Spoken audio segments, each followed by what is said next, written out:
Ciao a tutti, oggi realizzeremo insieme una torta sofficissima e leggera all'acqua e quindi senza latte e senza burro e con l'aggiunta di un ingrediente che la rende speciale e ultra profumata, lo zenzero.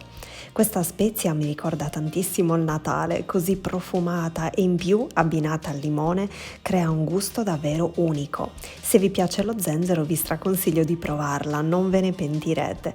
A colazione perfetta ma anche a merenda con un buon tè, magari speziato, ci sta da Dio. Realizzarla è semplicissimo e velocissimo. In una ciotola dovremo versare 170 g di zucchero, 3 uova medie a temperatura ambiente e la scorza grattugiata di un limone biologico.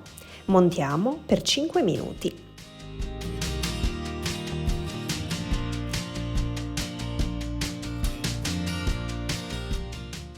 Una volta raggiunta una bella consistenza chiara e spumosa, uniamo a filo 55 ml di olio di semi di girasole, un cucchiaino colmo di zenzero in polvere e 210 g di farina 00, in più 50 g di fecola di patate e li setacceremo quindi insieme sul composto, così come appunto vi sto mostrando in video, alternando le due farine a 100 g d'acqua tiepida.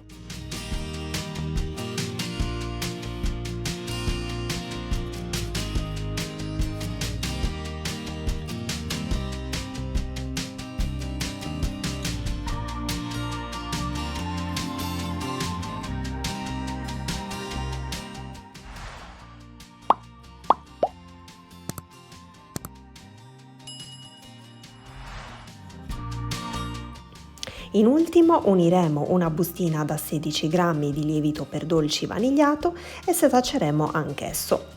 Mescoliamo ancora per un po' ed ecco il nostro composto pronto. Lo trasferiremo all'interno di una tortiera o tonda da 20-22 cm di diametro o comunque piccola rettangolare come nel mio caso. La tortiera deve essere unta con poco olio e infarinata e il forno ovviamente deve essere preriscaldato da almeno 10 minuti prima. Per cui inforneremo la nostra torta a 180 gradi per 35-40 minuti. Fate sempre la prova a stecchino prima di estrarla dal forno. Che bel profumino sta già emanando mentre è in cottura.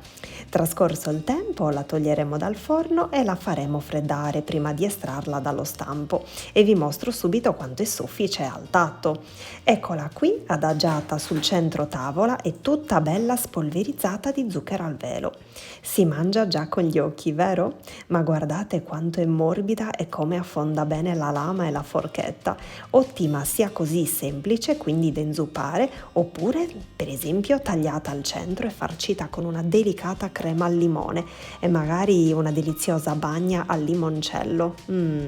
Provatela e non ve ne pentirete. E vi dirò di più, aumentando lo zenzero a un cucchiaino in più e sostituendo 30 g d'acqua con 30 g di succo di limone, oltre alla scorza quindi, diventerebbe ancora più profumata e si intensificherebbe ancora di più il gusto della combo zenzero-limone. Io ho optato per la versione più delicata perché a casa piace così, ma fatemi sapere giù nei commenti cosa ne pensate e se vi sono piaciute queste mie varianti, queste mie idee, più ovviamente le varianti comprese.